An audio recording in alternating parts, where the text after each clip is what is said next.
dunyodagi isish darajasi oshib boradi. Bermaydi, 31% yoki odat yetishmaydi.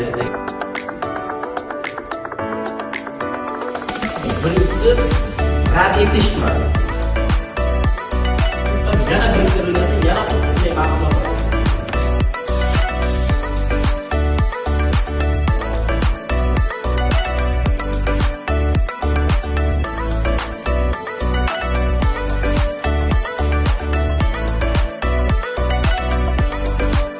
Oqibati birlamchi, ikkilamchi.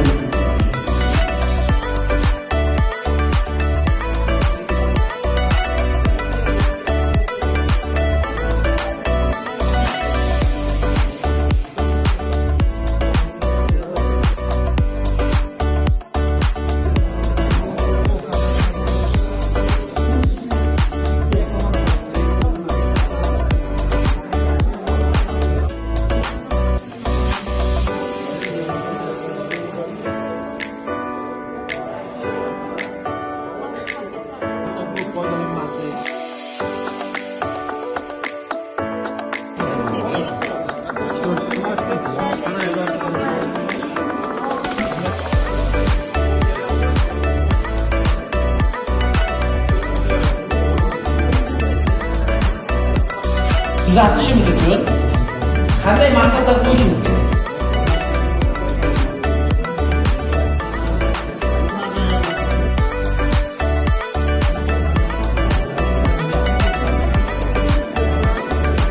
Hamma narsaga yordam bo'lsa, bizlarga yoshlarimiz bilimli bo'lib, atrof muhitimiz ham toza bo'ladi, boshqa narsalar ham yordam bo'ladi bizlarga. Eng birinchi bilimni rivojlantirish qurish. Asosiy muammo buni qurishda. Mutaxassislarning yetishmasligi, to'g'rimi? To'g'ri. Bolalarimizni qurilishga qiziqtirib, yaxshi malakali loyihachi, sun'iy quruvchilarni yetishtirib chiqarishimiz kerak.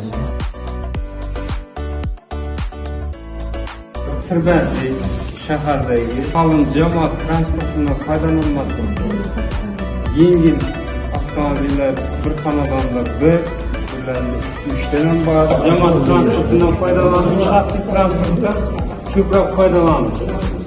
Shu bizning transportlarimiz bugungi kunda Euro 3, Euro 4 dan baholanishi kerak. Shu standartga javob bermaydi.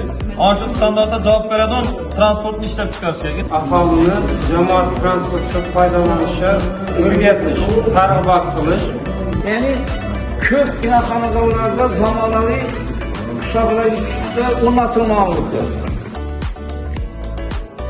Chiqindilarni vaqtida olmaslik, axlat yashiklarni yetishmasligi, yaroqsiz holat kelib qolgani, chiqindilarni qayta ishlash yo'li qo'yilmaganligi, odamlarimizda ekologik madaniyat yetishmasligi.